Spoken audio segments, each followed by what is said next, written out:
Welcome dear rockets, कैसे हैं आप सभी। तो आज हम देखने वाले हैं ये मूवी, नाम है आपके सामने। चलिए शुरू करते हैं।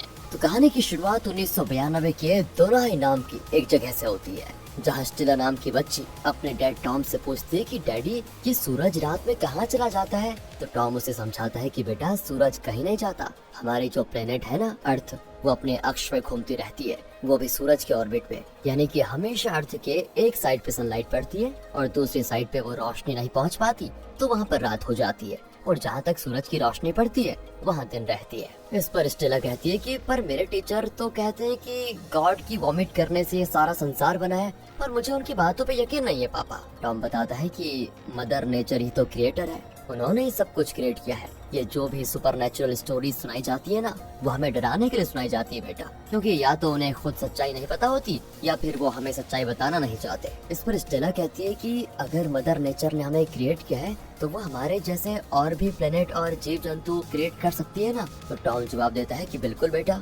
स्टेला आगे पूछती है पर मदर नेचर ने हमें क्रिएट ही क्यों किया। अब इससे पहले कि टॉम जवाब दे पाता, स्टेला को उसकी मॉम आवाज लगाती है और कहती है कि बाप बेटे की गपशप हो गई हो तो चले जरा रिचुअल परफॉर्म करने। तो दोस्तों, दोराही विलेज में एक ट्रेडिशन है जिसे साल में एक बार परफॉर्म किया जाता है गांव की समृद्धि के लिए। टॉम कहता है तुम लोग चलो, मैं भी आया। इसके बाद स्टेला अपनी मॉम से पूछती है कि मॉम ये ट्रेडिशन कब शुरू हुआ। तो उसकी मॉम बताती है कि बहुत वक्त पहले दोनाही के लोग जंगल में मैजिक रिंग ढूंढने गए थे। उस मैजिक रिंग के मिल जाने से हमारे गांव में समृद्धि आ सकती थी, मगर जैसे ही उन लोगों के हाथ वो रिंग लगी, उन्हें लालच ने अपने वश में कर लिया और ये लोग आपस में ही उस रिंग के लिए लड़ झगड़ गए, जिसकी वजह से वो रिंग टूटकर टुकड़ों में बट गई। और तब वहाँ दोनाही के डीमन ने आकर सभी लोगों को मार डाला और हमारे गांव पे अकाल का श्राप दिया, जिसकी वजह से जमीन बंजर हो गई। इसलिए हर साल हम डीमन को खुश करने के लिए सेक्रीफाइस करते हैं ताकि वो अपना श्राप हटा ले और हमारे गांव में वापस समृद्धि लौट आए। और पता है, डीमन वर्ल्ड में वक्त बहुत ही धीमा चलता है, हमारा एक साल उनके लिए एक दिन के बराबर होता है। तब स्टेला कहती है कि पर मॉम डैड तो कहते हैं कि ये सब बस कहानियां हैं। तो मॉम जवाब देती है कि डैडी जहाँ से आए हैं वहाँ डीमंस नहीं होते, इसलिए उन्हें यकीन नहीं है। स्टेला पूछती है पर हम तो एक ही दुनिया में रहते हैं ना। फिर मॉम समझाती है कि हाँ बेटा, हम रहते तो एक ही दुनिया में है, मगर हमारे देखने का नजरिया अलग अलग है। हम तो डीमंस पे यकीन करते हैं और हमें आशा है कि वो एक न एक दिन हमें माफ कर देंगे और हमारा गाँव फिर से खुशहाल हो जाएगा। ये जो होप होती है ना बेटा, यही तो हमारी जिंदगी को एक मतलब देती है। उम्मीद पर ही दुनिया कायम है और एक दिन सब कुछ ठीक हो जाएगा। आगे हम देखते हैं दोस्तों कि गांव वालों ने डीमन की छोटी छोटी मूर्तियां बनाई थी, वो भी जानवर की मीट से। उन्हें वो जंगल में ले जाकर बड़े से डीमन की मूर्ति के पास रखकर अपना लोकगीत गाते हुए डीमन से माफी मांगते हैं और गुस्सा शांत करके शाप हटाने के लिए प्रे करते हैं। इन्हें तभी एक जानवर की आवाज आती है और इनका मानना होता है कि ये डीमन की आवाज है, तो ये लोग भी अपना अपना सर झुका देते हैं। इस गांव का एक आदमी जिसका नाम तिथि है, वो सभी से कहता है कि अब कोई भी सर ऊपर नहीं उठाएगा और ना ही प्रेयर खत्म होने के बाद यहाँ से जाते वक्त पीछे पलट के देखेगा। सारी रिचुअल हो गई थी दोस्तों, मगर टॉम कहीं नजर नहीं आ रहा होता है, जिससे उसकी वाइफ थोड़ा घबरा जाती है कि कहाँ गया। मगर जब वो लोग घर जाने ही लगते हैं तो अचानक टॉम आ जाता है और अपनी वाइफ से मजाक कहता है कि अरे तुम्हें क्या लगा कि मैं छोड़कर चला गया तुम्हें? अरे जब मैं 9 साल में तुम्हें छोड़कर नहीं गया तो अब कहाँ जाऊंगा। और यहाँ पर दोस्तों टॉम के साथ साथ स्टेला भी पीछे मुड़ के देख लेती है। दरअसल इन दोनों को ही सब रिचुअल्स पर यकीन नहीं था। साथ ही टॉम इस कबीले का तो था ही नहीं, वो इंग्लिश बोलता था। शायद विदेश से कुछ काम के सिलसिले में यहाँ पर आया और फिर यहीं पर रह गया। यही उसने शादी की और बच्चे भी कर लिए। खैर दोस्तों, आधी रात में स्टेला की नींद खुल जाती है। वो देखती है कि उसके डैड चुपके से कहीं बाहर जा रहे हैं और उसकी मॉम गहरी नींद में है। वो भी अपने डैड का पीछा करती है। कुछ देर के बाद हम टॉम को जंगल में उसी जगह पे जाते हुए देखते हैं जहाँ दिन में रिचुअल परफॉर्म किया गया था और तिथि ने सभी से कहा था कि अगली सुबह से पहले यहाँ पर कोई मत आना। मगर पता नहीं टॉम क्या करने के लिए आधी रात में यहाँ पर गया है। उसने एक हाथ में टॉर्च और दूसरे हाथ में गन पकड़ के रखी होती है। वो देखता है कि जो मीट की छोटी छोटी मूर्तियाँ गाँव वालों ने यहाँ पर चढ़ाई थी, उसका मीट पेड़ों पे लटका हुआ है। साथ ही उसे एक बहुत बड़ा और भयानक सा क्रिएचर भी दिखता है जो एक छोटी मीट की मूर्ति को खा रहा था। शायद गांव वाले इसे ही डीमन कहा करते हैं। डीमन को देखकर टॉम डर कर वहीं पर गिर जाता है और जब वो वापस उठकर खड़ा होता है तो उसे डीमन कहीं दिखाई नहीं देता। फिर पीछे से उसके कुछ अजीब सी आवाज आती, तो वो उस ओर गन पॉइंट करता है, मगर पेड़ के पीछे से स्टेला सामने आ जाती है और अपने डैड से सवाल करती है कि डैड, आप इतनी रात को यहाँ पर क्या कर रहे हैं और आपके हाथ में ये गन क्यों है डैडी? प्लीज अब आप ये मत कहिएगा कि आप यहाँ वो मैजिकल रिंग की तलाश में आए हैं। आपने तो कहा था ना कि ऐसी कोई चीज होती नहीं है, ये सब झूठी कहानियां हैं, आपने कहा था ना। तब टॉम उसे समझाता है कि हाँ मैंने कहा था कि ऐसी कोई चीज नहीं होती, पर उसे हमें प्रूव भी तो करना होगा ना बेटा। तभी डीमन की आवाज फिर से आ जाती है तो स्टेला डर जाती है। तब उसे टॉम समझाता है कि डरो मत, ये बस एक एनिमल है। फिर वो स्टेला को पास की एक झोपड़ी में छुपा देता है और हाथ में एक रेडियो पकड़ कर कहता है कि अगर तुम्हें लगे कि मैं खतरे में हूँ तो तुम इस बटन को प्रेस करके 125 कोड कहना और हेल्प मांगना। स्टेला अपने डैडी की बात मान लेती है और टॉम चला जाता है जंगल में। फिर से दोस्तों उसे एक तेज रोशनी दिखाई देती है और जब वो उसके पास जाता है ना तो वहाँ वो मैजिकल रिंग सच में होती है। उसके पास जाते ही टॉम के हाथ में जो कड़ा था वो भी चमक उठता है। ऐसा लग रहा होता है जैसे वो भी उसी रिंग का एक हिस्सा है। टॉम फिर मैजिकल रिंग को अपने पास बुलाता है। वो रिंग टॉम के काफी नजदीक भी आ जाती है, पर तभी वहाँ पे डीमन आ जाता है। टॉम उसे गन से डराने की कोशिश करता है पर कोई फायदा नहीं होता और डीमन के आते ही वो रिंग टॉम से दूर चली जाती है। उसकी रोशनी आसमान तक चली जाती है। ऐसा लगता है जैसे कोई पोर्टल खुल रहा है और ये सारी चीज तिथि अपने घर से नोटिस करता है, पर वो घर के अंदर चला जाता है। दूसरी ओर स्टेला को बड़ा अजीब लगता है और वो अपने डैड को ढूंढने के लिए आ जाती है, पर पोर्टल से एक लाश गिरती है। स्टेला को लगता है कि ये उसके डैड है, मगर जैसे वो लाश को पलट कर देखती है तो बुरी तरह से डर जाती है, क्योंकि ये लाश किसी और ही आदमी की थी। साथ ही उसका फेस बहुत ही बुरी तरह से जख्मी था। इतना कम नहीं था दोस्तों कि अचानक ऊपर से एक के बाद एक करके लाशें गिरने लग जाती है, मानो लाशों की बारिश हो रही हो। स्टेला तो डर कर वापस झोपड़ी में जाती है और अपने डैड के बताए गए तरीके से रेडियो पर 125 कहकर हेल्प मांगती है, मगर तभी एक लाश ऊपर से झोपड़ी पर आ गिरती है। स्टेला पूरी तरह से डर कर वापस अपने घर की ओर भागती है। इसके बाद 3 मार्च 2023 के बैंकॉक में शिफ्ट होता है। स्टेला एक सिंगल मॉम है, उसके पास विलन नाम की प्यारी सी बच्ची है और हाल ही में स्टेला का डिवोर्स हुआ है। साथ ही वर्क प्लेस में भी कुछ बहसबाजी हुई थी, जिसकी वजह से अब ना स्टेला के पास रहने को घर है और ना ही करने को कोई जॉब। वो अपनी बेटी विलन के साथ एक KFC आउटलेट में होती है और उसे समझ नहीं आ रहा होता है कि मैं कहाँ जाऊँ, किससे हेल्प मांगू। विलन कहती है कि अगर हमें रात में रुकने को कोई जगह नहीं मिलेगी तो क्या हम डैड के पास वापस जा सकते हैं माँ?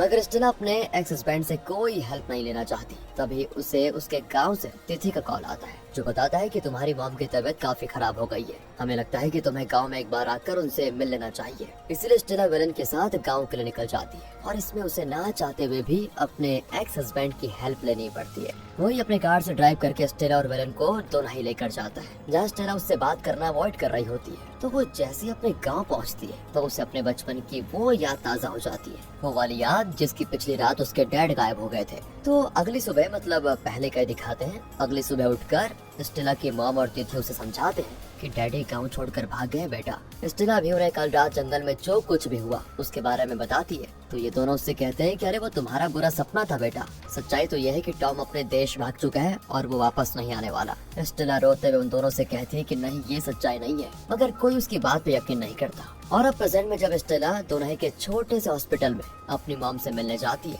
तो उसे समझ आता है कि उसकी मॉम की दिमागी हालत अब ठीक नहीं है। वो विलन को स्टेला समझकर उससे बातें करने लगती है और जब स्टेला उन्हें समझाती है कि मैं स्टेला हूँ मॉम, तो वो बड़ी अजीब सी बहकी बहकी बातें करने लगती है कि तुम्हें अपने डैड को ढूंढना चाहिए था बेटा, तुम्हें 125 कोड तो याद है ना बेटा।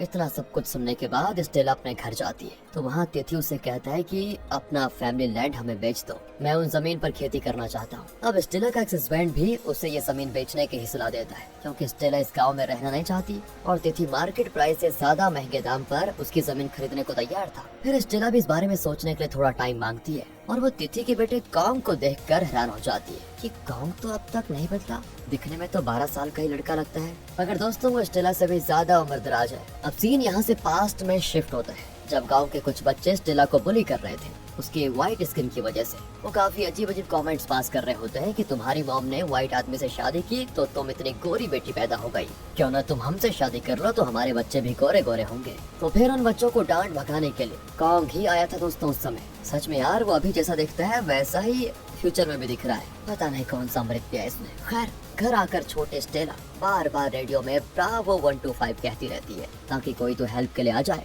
मगर सिवाय रेडियो के खिंच खिंच के कुछ आवाज सुनाई नहीं देती। तो फिर उसके डैड ने ये कहकर हेल्प मांगने के लिए क्यों कहा था, मतलब क्या सीन है इसका 125 का। सीन यहाँ से सीधे प्रेजेंट में आ जाता है। स्टेला अभी भी उस रेडियो में ब्रावो 125 कहकर चेक करती है कि शायद कोई जवाब मिल जाए, मगर ना, उसे कोई रिस्पांस नहीं मिलता। पर आधी रात को विलन को रेडियो में से कुछ आवाज आती है, जिसकी वजह से वो अपनी मॉम स्टेला को जगा भी देती है। स्टेला तुरंत ही आवाज पहचान जाती है कि उसके डैड की आवाज होती है, जो कुछ तो टेक्लेजेनेसिस, ब्रेसलेट और लोकेशन कोऑर्डिनेट के बारे में कह रहे होते हैं। स्टेला जल्दी से पेन और डायरी खोजने लगती है, पर आवाज भी क्लियर नहीं होती, तो उसे कुछ ठीक से समझ में नहीं आता और कुछ ही देर में आवाज आनी बंद हो जाती है, जिससे स्टेला बिल्कुल हताश हो जाती है। मगर विलन कहती है मैंने फोन में वॉइस रिकॉर्ड कर लिया है। ये सुनकर तो स्टेला खुशी से विलन को हक कर लेती है। अगली सुबह दोस्तों उस रिकॉर्डिंग को बार बार सुनकर समझने की कोशिश करती है वो कि डैडी कहना क्या चाह रहे थे। वो ये रिकॉर्डिंग अपनी मॉम को भी सुनाती है। तो दोस्तों उसकी मॉम बताती है कि बेटा,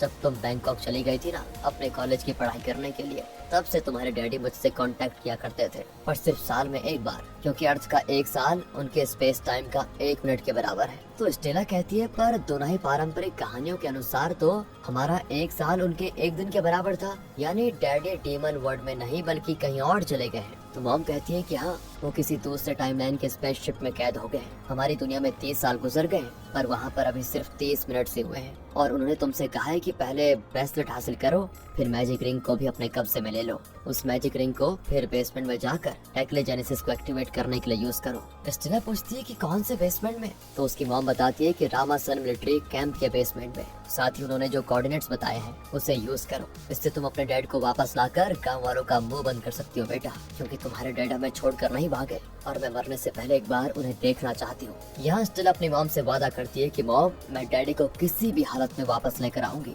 दूसरी ओर कॉन्ग कहता है कि मैं स्टेला के घर जा रहा हूँ, उसे अपनी बाइक ठीक करवानी है। इस पे तिथि कहता है कि नहीं, मैं अभी बाजार जा रहा हूँ, जब मैं वापस आ जाऊंगा तो तब तुम मेरे साथ वहाँ चलोगे, अकेले जाने की जरूरत नहीं है। कॉन्ग भी कहता है कि मैं कोई बच्चा थोड़ी ना हूँ डैड, मैं जा सकता हूँ स्टेला के घर। मगर तिथि गुस्सा हो जाता है और कहता है कि मैंने कहा ना, मैं तुम्हें अकेले कहीं जाने नहीं दूंगा, तुम्हें जाना है तो मेरे साथ ही जाओगे। तो दोस्तों कॉन्ग को हमेशा उसके डैड इसी तरह ट्रीट करते हैं। वो कॉन्ग को लेकर बहुत ओवर प्रोटेक्ट है, क्योंकि कॉन्ग के बचपन में कुछ तो घटना घटी होगी जो तिथि दोबारा नहीं होने देना चाहता।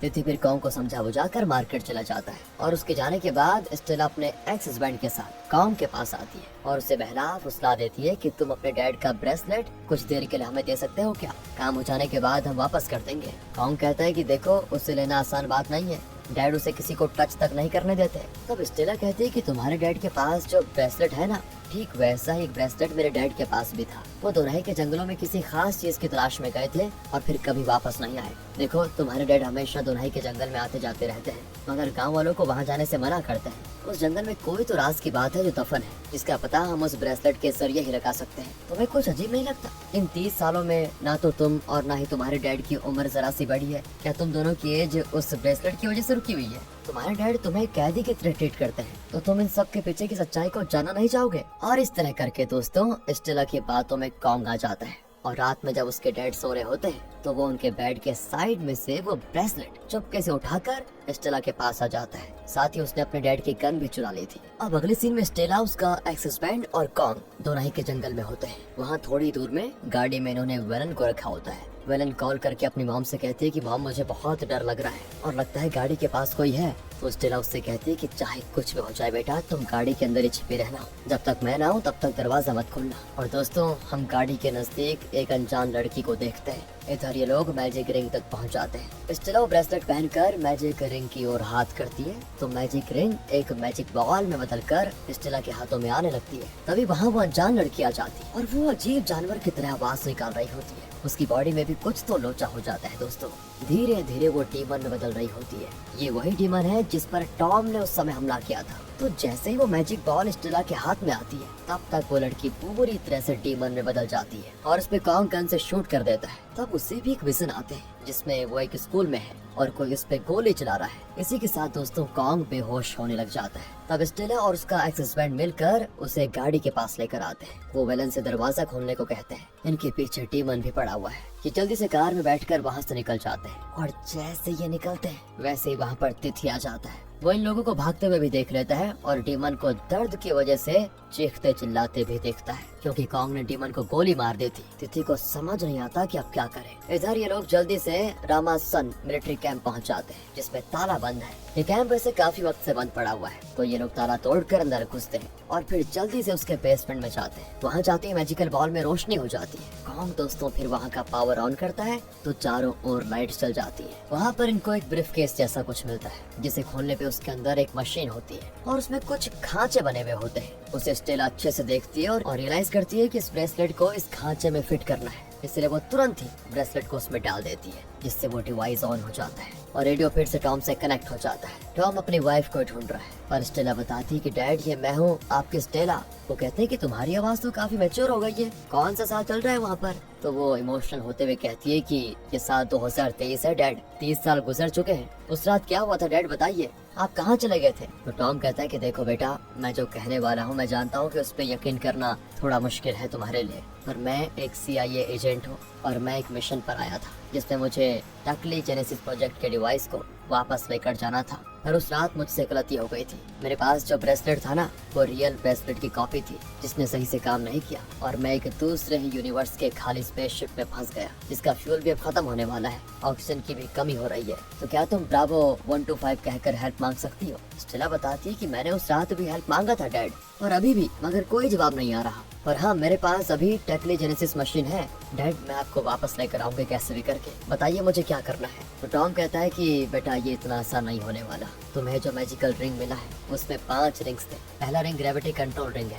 जो ग्रेविटी को कंट्रोल करता है, दूसरा रिंग एर्नोमीटर रिंग है, थर्ड रिंग टाइम रिंग है और लास्ट 2 रिंग लॉन्गिट्यूड और लैगिट्यूड है, जिससे आप लोकेशन कोऑर्डिनेट को कंट्रोल कर सकते हैं। मगर लास्ट टाइम ट्रेवलर के एक्सीडेंट की वजह से ग्रेविटी रिंग और पैरनोमीटर रिंग 2 अलग अलग टाइमलाइन में चली गई है। ग्रेविटी रिंग उड़ान देने की 500 BC में है, वहीं पैरनोमीटर्स 2223 में, यानी कि 200 साल फ्यूचर में। जब तक ये दोनों पार्ट्स नहीं मिल जाते तब तक ये टाइम मशीन सही से काम नहीं करेगी और मैं वापस नहीं आ पाऊंगा। पर हाँ, ये अपने मिसिंग पार्ट्स तक तुम्हें जरूर लेकर जा सकती है, पर इस बात का ध्यान रखना कि खाली जगह में ही टाइम मशीन को यूज करना, वरना ये 5 मीटर की रेडियस की हर चीज को तुम्हारे साथ लेकर चला जाएगा। इसीलिए स्टेला साइड में जाकर वो मैजिक बॉल को हवा में छोड़ देती है और वो हवा में उड़कर मैजिक रिंग में बदल जाता है और तेज रोशनी के साथ ये लोग 5600 BC के बानचियांग में पहुंच जाते हैं, जो कि फ्यूचर में यूनेस्को की एक हेरिटेज साइट बनने वाली है। अब स्टेला को ग्रेविटी रिंग दिख जाती है, पर दूसरी साइड इन्हें 2-4 लोग भी दिखाई देते हैं। स्टेला का एक्सेस बैंड बड़ा एक्साइटेड होकर कहने लगता है कि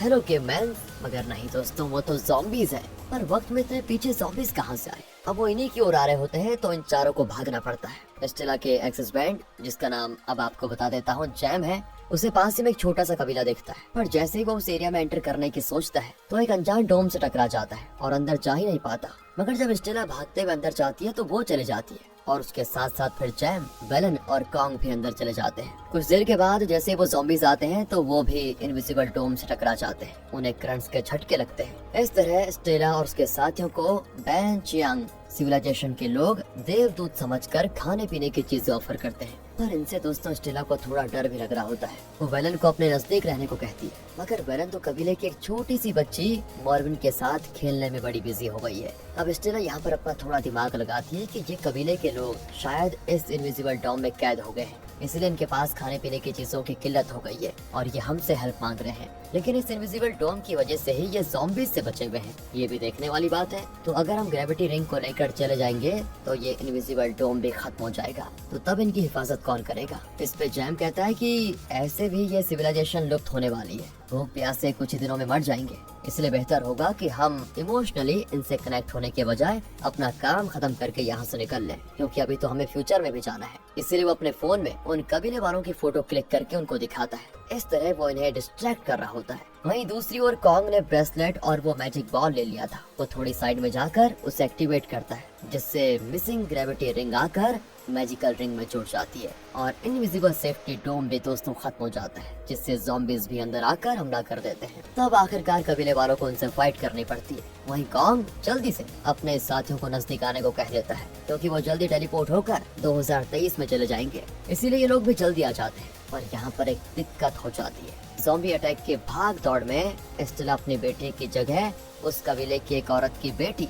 मॉर्बिन को अपने साथ लेकर आ जाती है और अपनी बेटी को वहीं छोड़ देती है। इससे स्टेला बड़ी बेचैन हो जाती है कि ये क्या हो गया। साथ ही मॉर्बिन ने भी रोना शुरू कर दिया था क्योंकि उसे तो ये लग रहा था कि इन लोगों ने मुझे अगवा कर लिया है। अब स्टेला वापस पास्ट में वेलन को लेने जाना तो चाहती है, मगर कॉन्ग उसे टॉम की बात याद दिला देता है कि जब तक मैजिकल रिंग कंप्लीट नहीं हो जाता ये बस अपने मिसिंग पार्ट को ढूंढने की ही कोशिश करेगा। यानी अगर अब हम इस मैजिकल रिंग को यूज करेंगे तो पास्ट में जाने के बजाय फ्यूचर में पहुंच जाएंगे। स्टेला इस बारे में अपने डैडी से बात करती है तो वो उसे समझाते हैं कि कोई बात नहीं स्टेला, एक बार तुम मैजिकल रिंग के आखिरी मिसिंग पार्ट को कनेक्ट कर लोगी, फिर अपने हिसाब से किसी भी टाइमलाइन में जा सकती हो। यानी कि तुम अपनी बेटी वेलन और मुझे दोनों को बचा सकती हो। जिसके बाद ये लोग 200 साल फ्यूचर में जाने लगते हैं, मगर तभी तिथि आकर इन पे गन पॉइंट करके अपना ब्रेसलेट वापस मांगता है। तिथि कहता है कि तुम लोगों को पता भी नहीं कि तुमने क्या कर दिया है, मैं 10 साल से तुम लोगों के लौटने का इंतजार कर रहा हूँ। इससे सभी चौंक जाते हैं कि हमें गए हुए तो अभी 1 घंटा भी नहीं हुआ है और यहाँ 10 साल गुजर गए।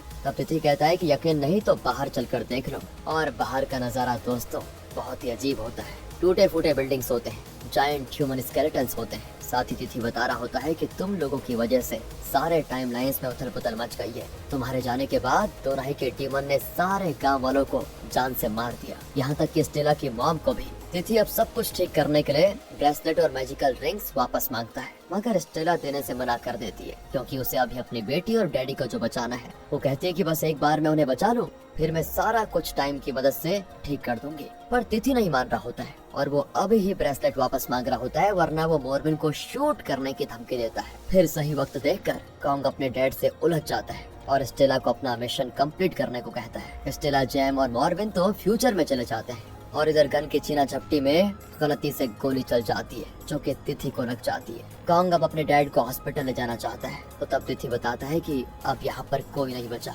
हॉस्पिटल वगैरह कुछ नहीं और मुझे अब बचना भी नहीं है। मैं बस तुम्हें एक सच्चाई बताना चाहता हूँ। 1964 में लोगों को ऐसा लगता था कि अमेरिकन मिलिट्री लोगों को कैद करके उन्हें टॉर्चर करते हैं, मगर सच्चाई तो यह है कि रामासन आर्मी कैंप बनाया है गया था टाइम ट्रेवल के एक्सपेरिमेंट के लिए। बहुत सारे लोगों में मुझे भी कैद करके रखा हुआ था और एक लावेन नाम की एक लड़की को भी। लावेन पढ़ी लिखी थी और उसे इंग्लिश की भी समझ थी, इसलिए जब अमेरिकन आपस में टाइम मशीन को यूज करने की बात करते तो वो सुन सुनकर सारी बात समझ लेती।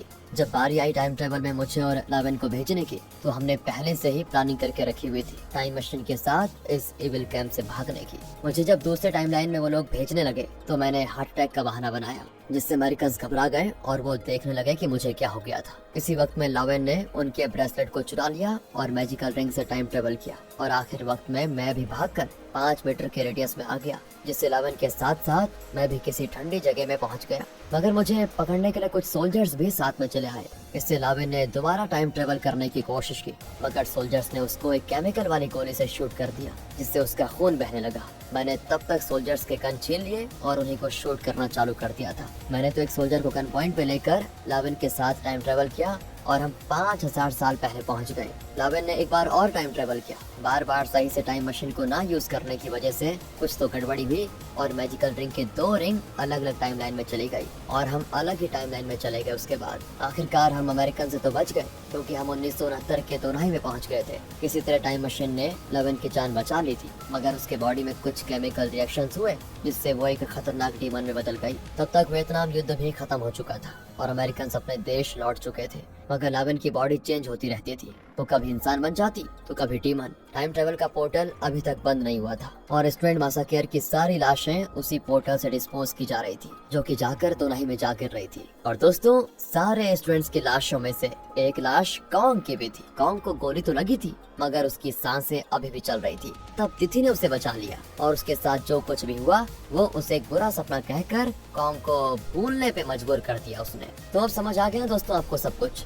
तिथि, लावेन और कॉन्ग तीनों ही फ्यूचर से पास्ट में आए थे, जिसकी वजह से इनकी एज रुक गई थी। लावेन तो डीमन बन गई, जिसकी वजह से पोर्टल से गिरने वाली लाशों को खाकर वो अपना गुजारा करती रही। वहीं तिथि कॉन्ग को लेकर पास ही की बस्ती में रहने चला गया और साथ ही उसने दोनाई के डीमन की झूठी कहानी गाँव वालों को सुना दी। कहता रहा कि अगर हमारे गाँव में समृद्धि लानी है तो जंगल में उस और कोई नहीं जाएगा। सिर्फ साल में एक बार मीट का पुतला बनाकर हम डीमन को खुश करने जाएंगे और पलट कर भी नहीं देखेंगे। और यही वजह थी कि तिथि कॉन्ग को अकेला नहीं छोड़ना चाहता था। वो इसीलिए क्योंकि अगर कोई गांव वाला उसे पकड़ लेगा तो कई सारे क्वेश्चंस करेगा। अब सारी सच्चाई जानने के बाद कॉन्ग तिथि से पूछता है कि तो अब मुझे क्या करना चाहिए। तिथि जवाब देता है कि अब मेरा तो अंत आ गया है, तुम फ्री हो, तुम्हें जो करना है तुम